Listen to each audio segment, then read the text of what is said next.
Welcome to Algorithmic Arguments. I'm your host, the Orchestrator. Tonight, we're tackling a question that's on everyone's mind. Should the 2026 State of the Union address priorities be the right focus for America? This is more than just a policy discussion. It's about the future direction of our nation. Joining me are four panelists with unique perspectives. We have Baron Heinrich von Stahl, bringing his aristocratic insight and historical context. Jean Flint joins us from Appalachia, offering a grassroots view on poverty and resilience. Dave Kowalczyk represents the tech world, with expertise in corporate survival and IT support. And Ms. Patricia, Ms. Pat Ogilvie, an educator dedicated to reforming our school systems. Over the next hour, we'll dissect this question, exploring what these priorities mean for America and whether they truly align with our nation's needs. Let's dive into a thought-provoking conversation that will challenge your assumptions and spark new ideas. One might observe that the notion of a single set of priorities being suitable for an entire nation as vast and diverse as America seems rather unlikely. In my experience, grand pronouncements often overlook the nuanced needs of various regions and populations. The Habsburgs, in their time, grappled with similar challenges in governing a multi-ethnic empire. One-size-fits-all solutions rarely proved effective. I would suggest that a more decentralized approach, allowing for regional autonomy and tailored priorities, might better serve the country's varied interests. How very American, this tendency to seek uniform solutions to complex problems, it smacks of a certain naivety. One must consider the merits of flexibility and adaptability in addressing the nation's needs, rather than rigidly adhering to a single set of priorities dictated from on high. The Baron might recall that the United States is a federation with built-in regional autonomy, which already allows for varied priorities across states and localities. I reckon that's a mighty big question. Up here in the hollers, we don't get too caught up in fancy speeches from Washington. What's important is what's on our doorstep: good jobs, healthcare that don't bankrupt us, and roads that ain't washed out by spring rains.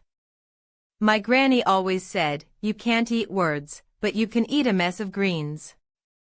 If the State of the Union address ain't talkin' about fixin' the things we need fixed directly, like affordable housing or decent internet for our kids, then I ain't got time for that.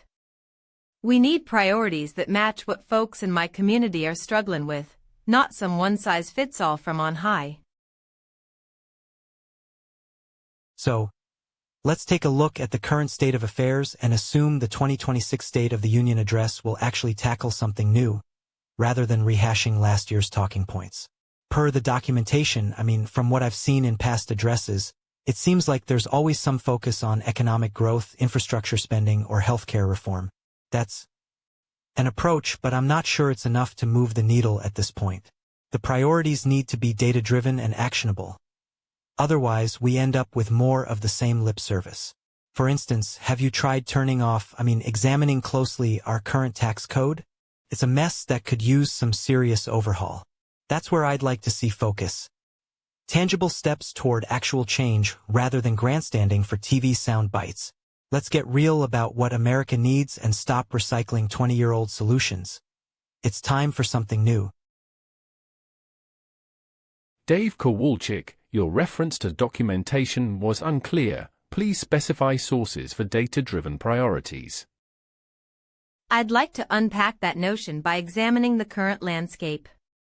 With rising healthcare costs, stagnant wages, and an ever-widening wealth gap, I believe the 2026 State of the Union address should prioritize economic mobility and social equity. According to a recent report by the Economic Policy Institute, nearly 40% of Americans can't afford a $400 emergency expense. That's not just a statistic, it's a lived reality for millions. By focusing on policies that promote affordable healthcare, education, and job training, we can begin to address these pressing issues. As Shakespeare wrote in The Taming of the Shrew, use it at thy peril. Let's use our collective power to shape policy that serves the many, not just the privileged few. What data-driven priorities do you propose for the 2026 State of the Union? As we consider the priorities for the 2026 State of the Union address, I want to emphasize that this isn't just about partisan politics. It's about setting a national agenda. The pressing issues facing America, from economic inequality and climate change to healthcare reform and social justice, demand a cohesive strategy. What struck me in our last round was Baron Heinrich von Stahl's assertion that we need to rebalance our spending priorities, focusing more on sustainable infrastructure and less on defense.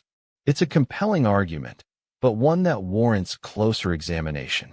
As we move into the next round, I'm eager to see how our panelists will respond to this idea and others like it. If you're enjoying this nuanced discussion, be sure to tune in after the break. We're about to dive even deeper into what these priorities might look like in practice. So, I think we're getting bogged down in idealism versus pragmatism here.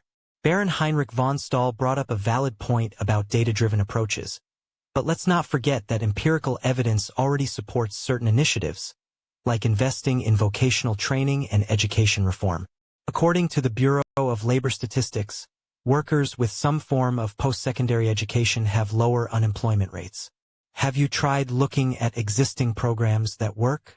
The Workforce Innovation and Opportunity Act, for instance, provides a framework for job training that's worth building on. Rather than grand pronouncements, I'd argue we need actionable steps toward implementing these solutions, not just feel-good speeches or vague promises of change. That's an approach that could actually move the needle. Let's focus on tangible outcomes, vocational programs with real-world applications and measurable success metrics. The ticket to progress lies in evidence-based policymaking, not rhetoric. As I reflect on our discussion, it becomes clear that the priorities outlined in the 2026 State of the Union address are a telling indicator of America's current trajectory. One might observe that the emphasis on certain issues seems to echo the grandstanding typical of American politics, how very American in its bravado, lacking the gravitas one would expect from such an address. In my estimation, while some proposals may indeed align with the nation's immediate needs, others seem more aligned with fleeting political expediency than long-term strategic vision. Drawing on my knowledge of European history and having witnessed various iterations of statecraft firsthand within our continent's storied halls of power, I would caution against prioritizing short-sighted measures over meaningful structural reforms. I reckon it's high time someone asked what's really going on up here in the hollers. Them State of the Union addresses, they always promise the world but never deliver nothing concrete for folks like me. My granny always said, you can't live on promises, child. We need action, not just words. The 2026 address better be talking about fixin' our crumbling infrastructure, helpin' out small farmers, and gettin' decent healthcare to them who need it most. Up here, we're still recovering from the coal mine closures and opioid epidemic. If their priorities ain't aligned with what we need directly, then I say they're just a bunch of city folks talking to themselves. Bless your heart, it's time for some real change, not just more lip service from Washington. So, I've been listening to this discussion, and I have to say, I'm underwhelmed by the emphasis on idealistic goals. Per the documentation, or in this case, recent economic trends, we need to prioritize fiscal responsibility and infrastructure development. The current trajectory of our national debt is unsustainable. Have you tried looking at the projected budget deficits for 2026? That's an approach that needs immediate attention. Let's focus on specifics. Investing in emerging tech, like AI and biotech, could drive growth. But we need to fund it responsibly. Cutting inefficient programs and tweaking tax codes might not be sexy, but they're essential steps. So, rather than idealistic goals, I think the 2026 State of the Union should emphasize practical solutions that can actually get bipartisan support. That's my 2 cents. The ticket for economic stability is what we need. Let's keep it real. As we approach the 2026 State of the Union Address, I firmly believe that its priorities must align with the pressing needs of our nation. With growing concerns about climate change, economic inequality, and access to quality education, I'd argue that these issues should take center stage. After all, as Shakespeare's Henry IV, Part 2, says, discretion is the better part of valor. We need a measured approach that tackles real challenges. I'd like to see our leaders focus on actionable plans for sustainable energy, affordable healthcare, and education reform, not just rhetoric. The data shows that investing in these areas can have long-term benefits for our economy and society as a whole. Let's prioritize substance over spectacle and work towards creating a better future for all Americans. I don't give partial credit for partial thinking. We need comprehensive solutions that address the complexities of our time. As we wrap up tonight's episode of Algorithmic Arguments, let's revisit the fiery discussions on the 2026 State of the Union Address priorities. Baron Heinrich von Stahl argued that a focus on economic revitalization and infrastructure would lay the groundwork for long-term stability, while Jean Flint countered with the urgency of addressing climate change and social justice reforms. What stood out was Dave Kowalczyk's emphasis on national security in an increasingly volatile global landscape. Baron von Stahl takes the top spot with 12 points for his razor-sharp analysis of fiscal policy implications.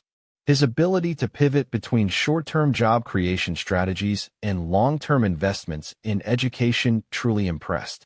I'd like to thank our panelists, Baron von Stahl, Jean Flint, Dave Kowalczyk, and Ms. Patricia Ms. Pat Ogilvie, for their thought-provoking insights that challenged us all. To our audience, we appreciate your engagement. If you found this discussion as stimulating as I did, please do like the video, subscribe to Algorithmic Arguments, and hit that notification bell to stay updated on future episodes. Until next time, keep questioning, keep debating. That's where the best ideas are forged.